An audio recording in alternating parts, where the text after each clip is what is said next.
怎么样，搬了新家？能睡好了吗？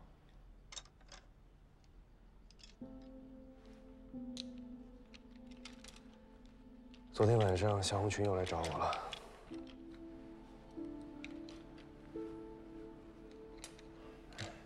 这家搬的，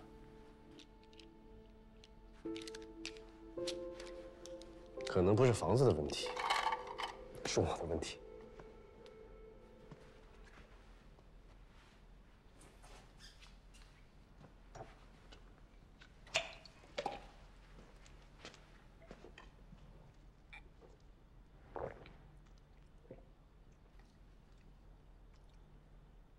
你这什么酸奶？怎么这个味道？这是我自制的颜料。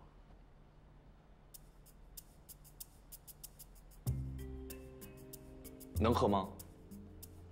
你验了？啊。需要去医院吗？要不我问何荣月？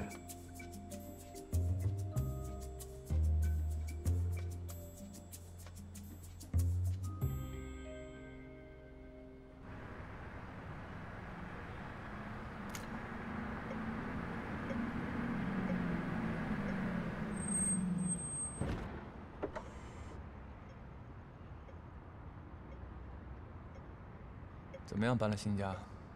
能睡好了吗？昨天晚上，夏红群又来找我了。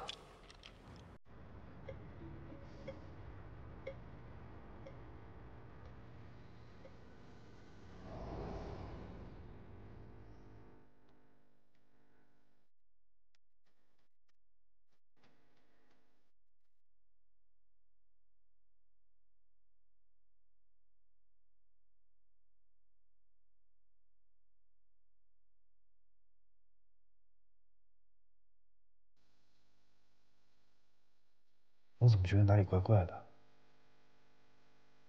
有什么奇怪的？就是一对普通的父女吗？不知道，但我看着不太舒服。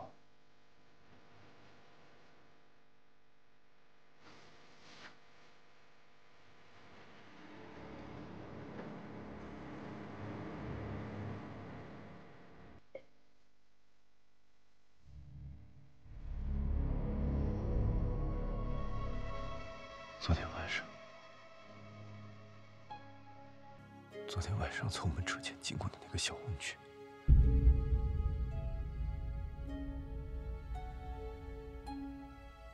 他叫孙幼宁，今年才7岁。我为什么没有抓住我的感觉？我应该相信我的感觉的。我为什么没有抓住它？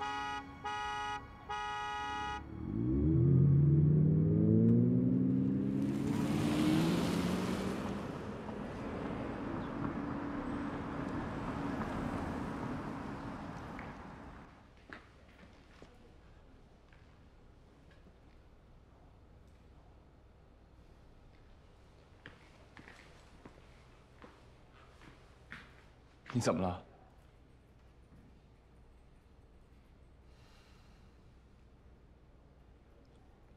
袁招娣因为爱情而疯狂，萌生了杀人的念头。可他一下杀了3个人，而且手段都是极其残忍的割喉。我觉得，爱情可能不是驱动他手起刀落的根本原因。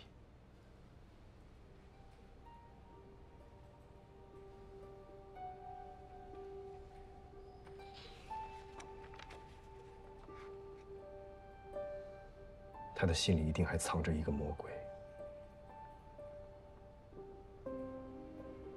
可这个魔鬼到底长什么样？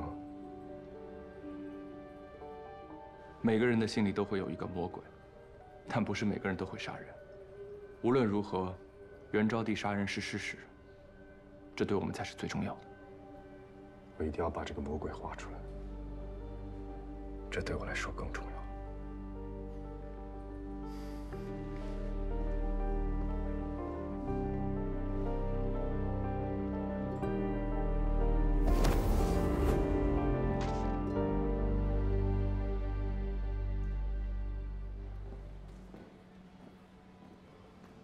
以上就是这位画家的近期作品。这届联合画展的6位青年画家具有深厚的创造力和学院派功底，是中国当代画坛最不可忽视的力量。这位画家沈毅，他呢身份特殊，他是北疆公安分局刑警大队的画像师。或许是因为历尽了生死，心境宛如画作一般宁静淡泊，却深邃致远。他的作品不是最贵的，但绝对是最有收藏潜力的。像我们现在看到的这3幅画呢，它的作者同样也有中央美术学院。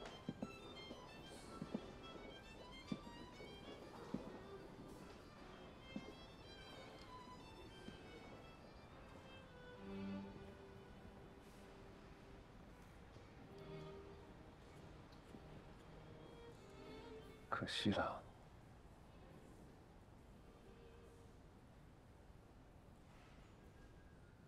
啊，我是觉得这个画家有点可惜了。为什么这么说？他的画越来越依靠技法。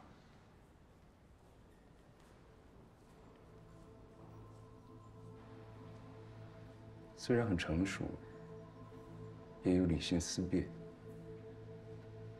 但再也没有他敏锐的认知和澎湃的激情。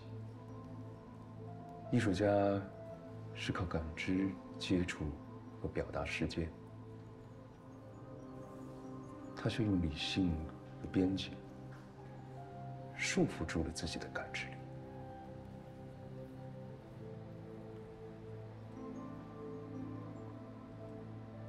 你认识他？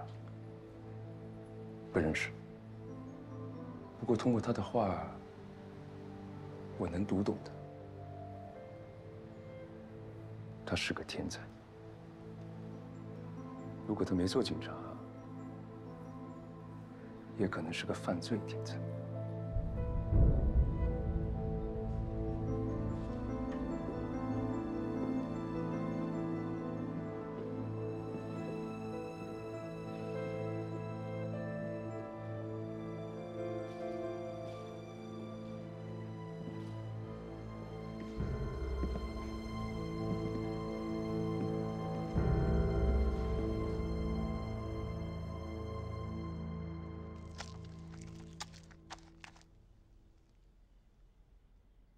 艺术家是靠感知、接触和表达世界。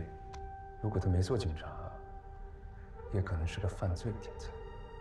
其实美术史也一直在记录犯罪史，就像卡拉瓦乔，他杀人逃亡，但是留下了传世的杰作。你应该抓住此刻的感受，恐惧中的兴奋，并且用它来创作。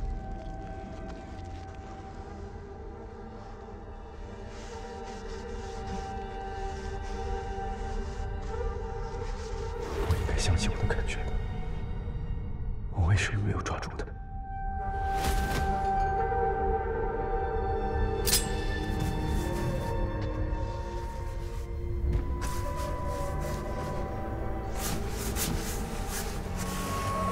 都是假的！你闭嘴！你闭嘴！才不是！他是个天才。在这个世界上，大多数人都是没用的废物。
没有用的就该杀掉。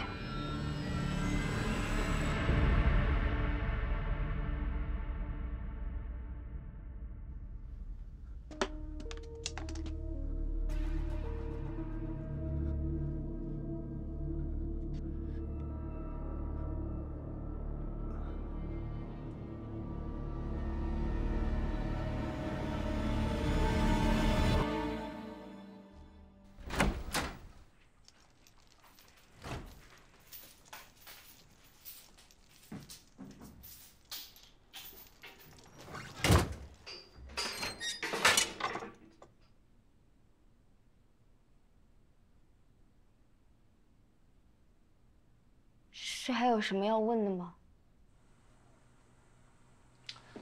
帮我个忙，看一下这张画能不能让你想起谁？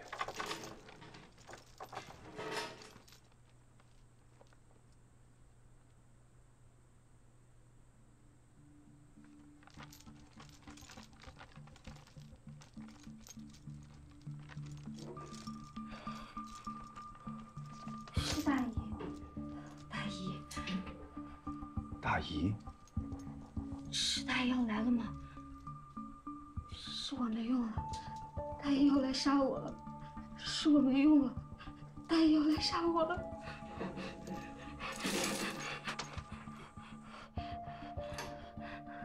大姨要来杀我了，我要把她杀掉。是我没用了，大姨要来杀我了。是我没用了，大姨要来杀我了。都杀掉。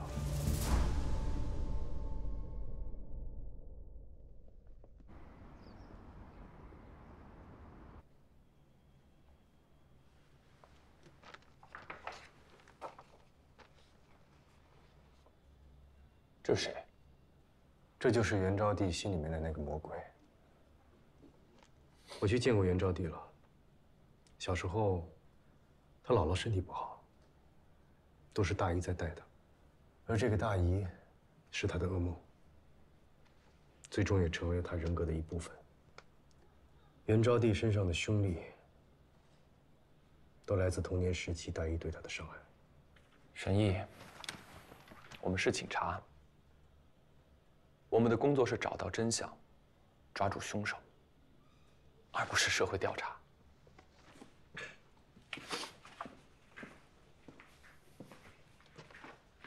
你有能力看清人性的真相，这是好事儿，但你不能每次都让自己陷进去出不来，因为你陷得越深，就会越痛苦。我明白你对我的担忧。我如果画不出犯罪者心中的那个犯罪人格，我的工作永远无法完整。画皮画骨不重要，我要画的是心。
程队，案发时间大约是在凌晨5点左右，这里应该是第一现场。受害人背部左侧中刀，失血过多，造成昏迷。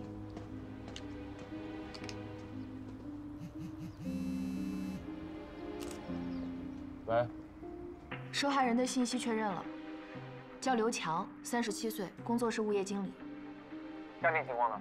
他4年前离异，前妻早就离开本市了，有一个7岁的儿子，一直由他抚养。而且他平时很和气，也没什么仇家。他案发前3周发布过一个寻人启事，他儿子丢了，而且是个盲童。我这就把他发布的寻人启事发给你们。行。程队，发现一个儿童小挎包，里面都是些零钱，还有一个本子，但里面画的东西看不懂。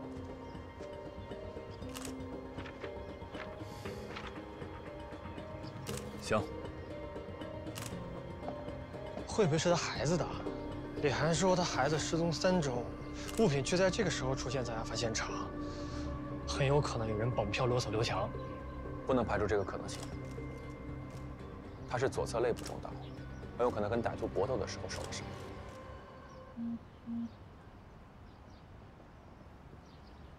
程队，寻人启事。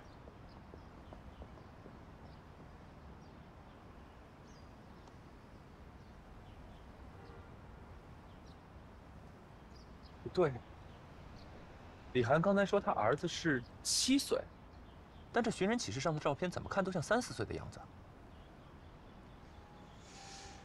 刘强被刺，盲童失踪，那这2个案件是不是可以备案调查了？不着急。哦，对了，刚才我在那边看到一个摄像头，距离案发地30米，但坏了。报案人呢是来这里跑步的市民，看到了部分经过，已经带回局里了，交给沈老师跟严老师了。那里是什么地方？过了这个堤岸，那边是城中村，都是4大乱建的平房区，鱼龙混杂，流动人口特别多。蒋峰，去那儿逛一逛，特别留意小孩。好。眼睛不大，眉毛和嘴没什么特点，鼻子特别大，但鼻梁不高，就是下面一部分一下子大出来。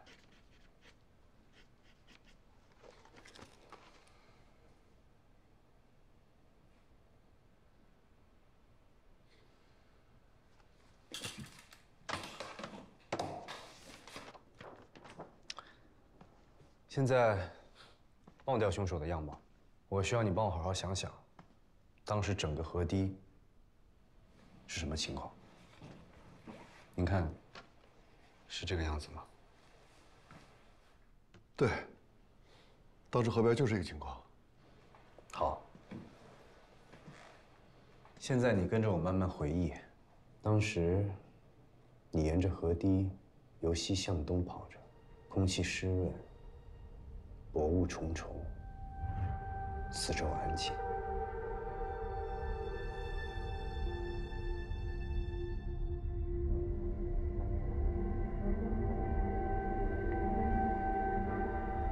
忽然，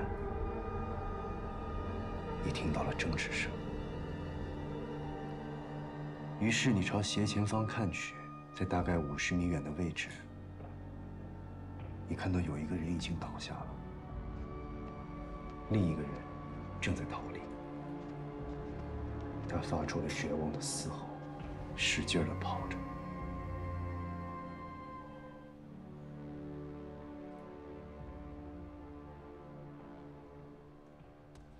听声音，他年纪挺大的，但是他跑步反而挺轻盈的，就看上去不像他这个年龄段啊。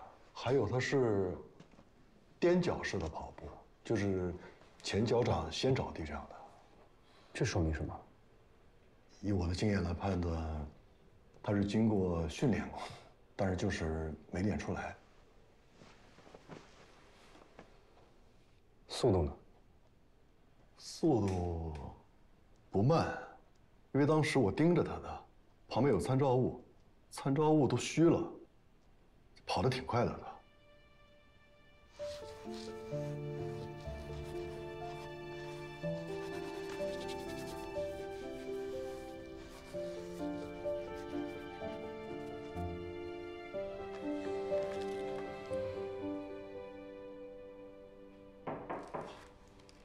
进。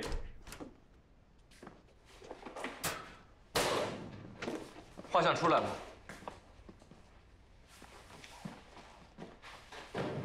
说的太明确、太细节了。他和事发地点隔了50多米，凌晨日出前，河边雾蒙蒙的情况下，他不可能看得这么真切。他的记忆存在污染。先按照你的画像，把人找到再说。你别转移话题啊！凌晨6点，你在哪儿呢？我大清早没事出去卖个盘，那个地方早上晨练的老头多。卖盘要带刀吗？嗨，自保啊！那儿挨着城中村，乱得很。我在那儿被劫过。这么快就找到了？对啊。就按照你的画像，我们去了案发附近老头经常锻炼钓鱼的一个河边，就发现他了。抓到他的时候，正在卖黄盘呢。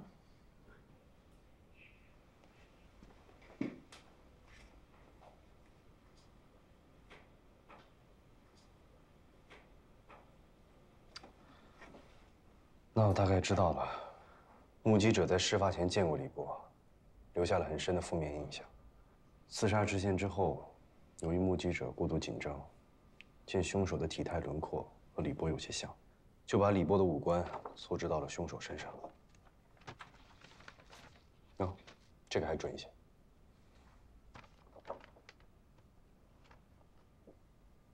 就凭这个？怎么着？只有这个。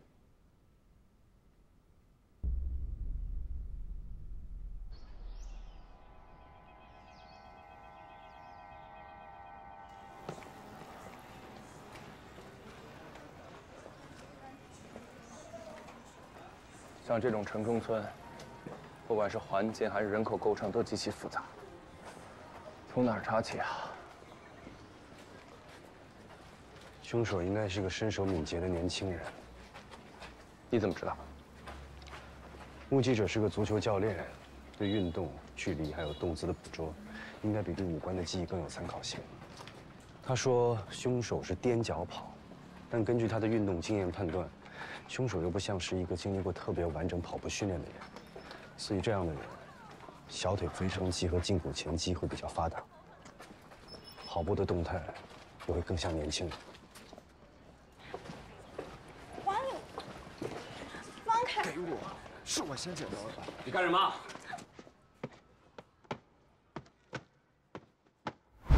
所以这样的人，小腿腓肠肌和胫骨前肌会比较发达。赶紧离开这！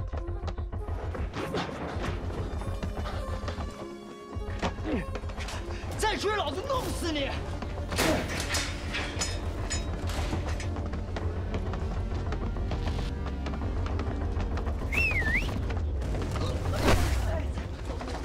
哎，先生，我没事了，我看看你刚刚撞的，哎呦，哎，你要没事我就先走了啊！你们是不是一伙的？什么一伙的呀？你谁呀？我是警察。督察，刚才那孩子怎么了？好像是踮脚跑。警察来了！你瞎喊什么？警察来了！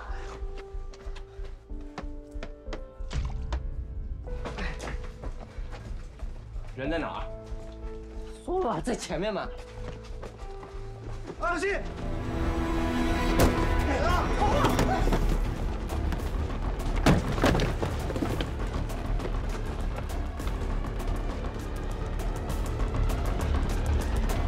人呢？没事吧？没事。他们肯定是一伙的，对这儿的地形也很了解。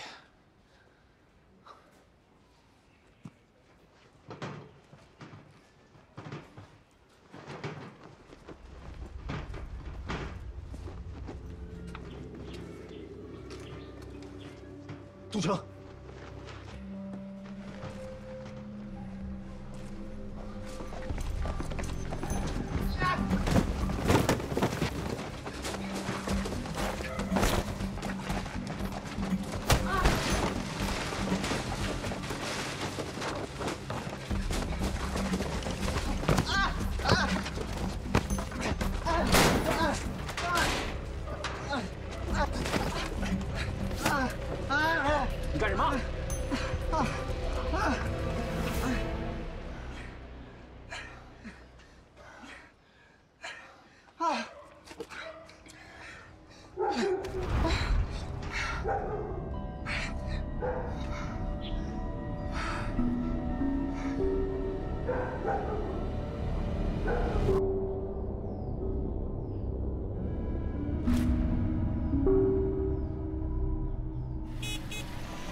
刘强受伤前，手机最后的联系人是城中村的打工妹张美兰。蒋峰找到了这个张美兰，他说他那天看到刘强发布的寻人启事，想起自己在城中村看到小鹏跟一个小混混待在一起，于是给刘强打电话提供信息。那个踮脚跑男孩的身形，包括行为特征，和我根据目击者的证词画出来的画像很相似。那个被囚禁的小孩就是刘强的儿子小鹏。我们从小鹏入手，查刘强伤害案的线索。告诉老严，让他先审那几个人。好的，陈队。沈毅，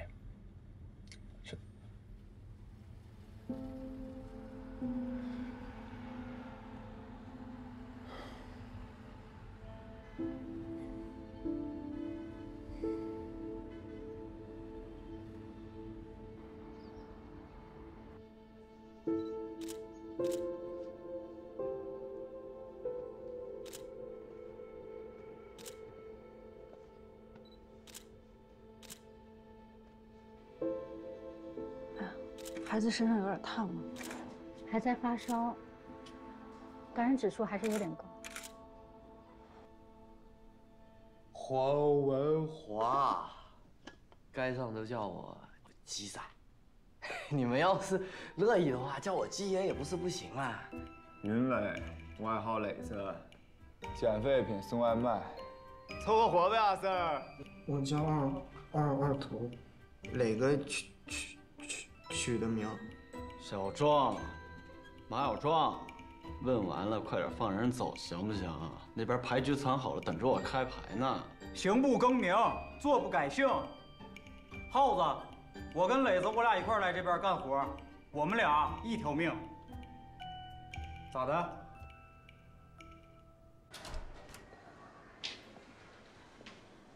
小峰，先回去。怎么样？钝器伤以及锐器伤遍及全身各个地方，还呈现出了旧伤未痊愈、又反复受伤的状态。加害人没有刻意避开要害，就像疯子一样肆意妄为的施暴。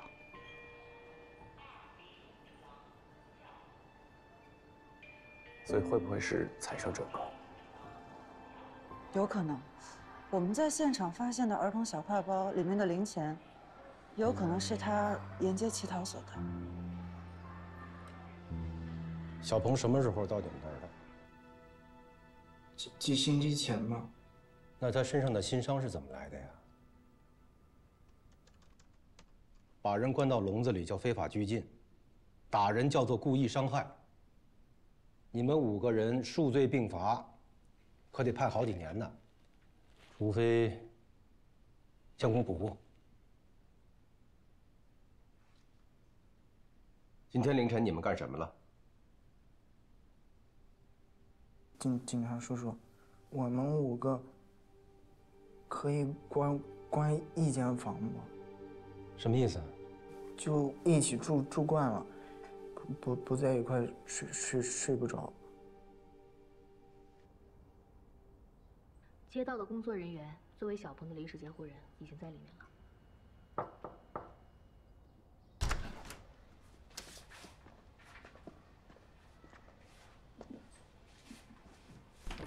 小鹏，有位警察叔叔想跟你了解一些情况，你可以叫他杜叔叔。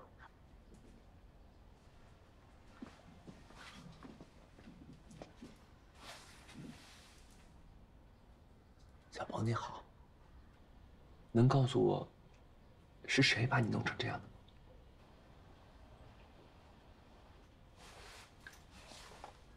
你摸摸，这个叫警徽，有这个标志的都是会保护你的人。放心吧，以后不会再有人伤害你了。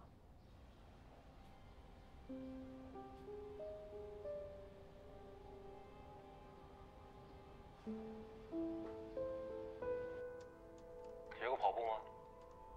你查我？于磊，你还年轻啊，回头还来得及。你们大人说话都是放屁。来我们这儿多长时间了？3年。就没想着要回家吗？没想过。刀藏哪儿了？哟，这招啊，藏我裤裆里了。你们把小鹏关起来要干什么？要这玩儿？5个人铁板一块，事先串通好了，一句有用的都不说。这些孩子呀，派出所进多了，都是老油条，不可能主动交代。程队，城中村也搜过了，没有找到刺伤刘强的凶器，有可能是扔进河里的。刘强还在 ICU， 昏迷状态。我们提取了发现小鹏的铁笼上的痕迹，但是检验分析还需要时间。另外，我们在案发现场发现了一个儿童小挎包，痕迹已经分析完毕，里面是一些零钱，还有一个小笔记本。这个小挎包上面有小鹏、刘强和这5名青年所有人的指纹。这个小笔记本上是一些奇奇怪怪的凸起的标记，请盲文老师来辨别过，意义不明。纸币面额是以1、2块钱的居多，也有个别大面值的，像是乞讨所得。越看越像财生折额。沈老师啊，你说这个小本子上的标记，会不会是小鹏偷偷记下自己被虐的事儿啊？小鹏怎么说的呀？小鹏拒绝做任何的沟通，问他什么都没反应。恐怕仅凭语言沟通是没有用的。小鹏是个盲人，况且还是一个身心受过巨大刺激的孩子。面对陌生的环境，不信任、不交流，也是很正常的。盲童更容易用手来感知这个世界。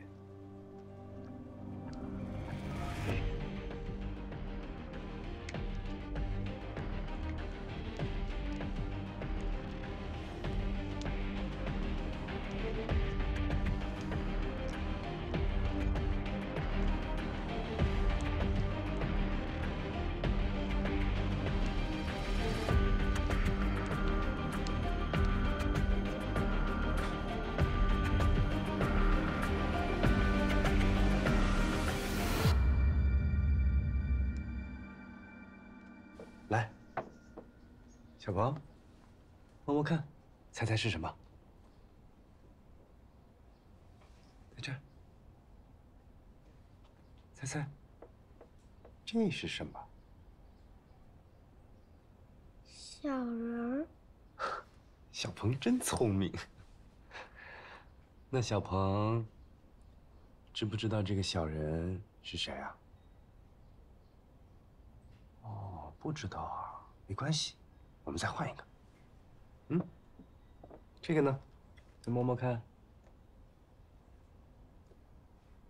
嘴巴大大的小人。嘴巴大大的小人啊？那小鹏认不认识这个嘴巴大大的小人啊？这个呢？这个呢？哦，这个也不认识啊。咻，咚！来，摸摸看。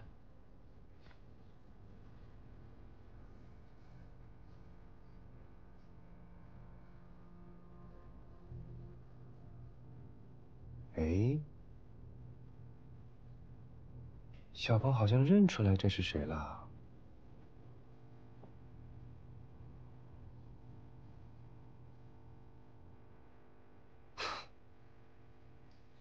小鹏，他像不像让小鹏不开心的人啊？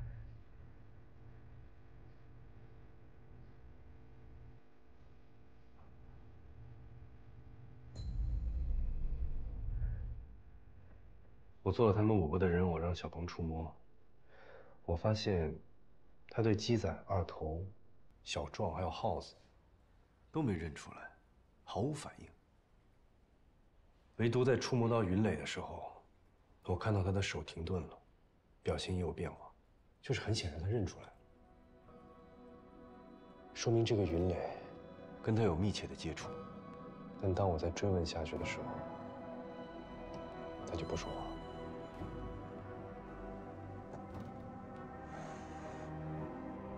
要不试着让小鹏听一下云磊的声音，说不定他能有反应。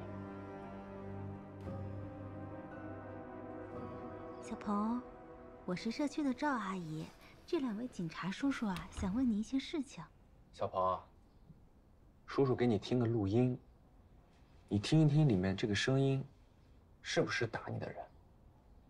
云磊，外号磊子，上学顶个球友。你查我？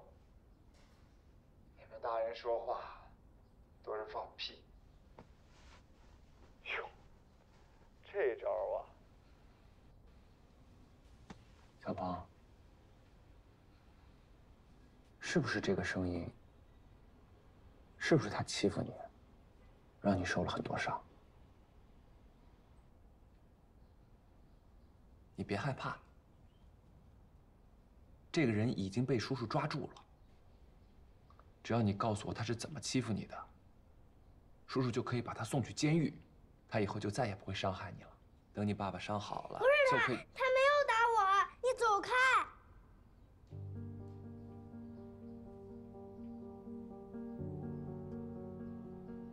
怎么了，小鹏？谁是坏人？你告诉叔叔，你说的坏人到底是谁呀？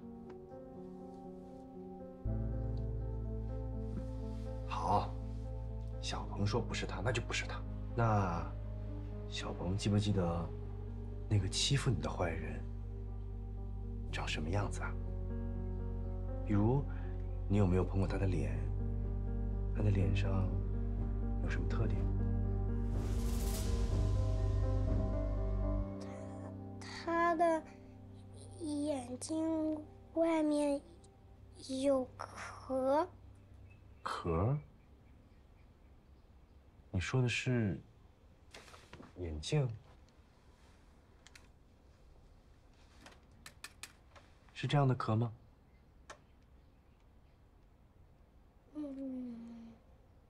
真棒。那鼻子呢？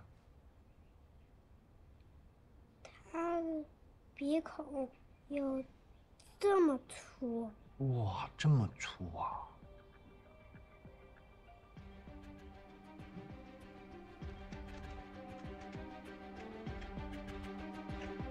眉毛呢？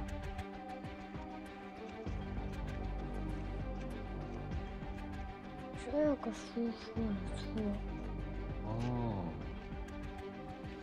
眼镜呢？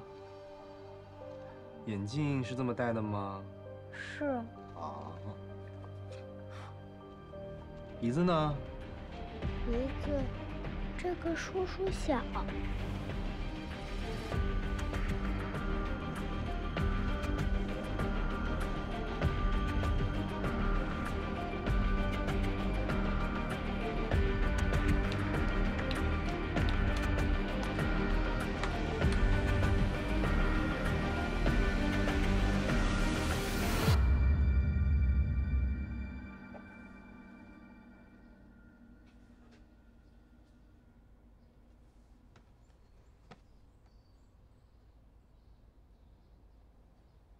小鹏，你摸摸是不是这个人？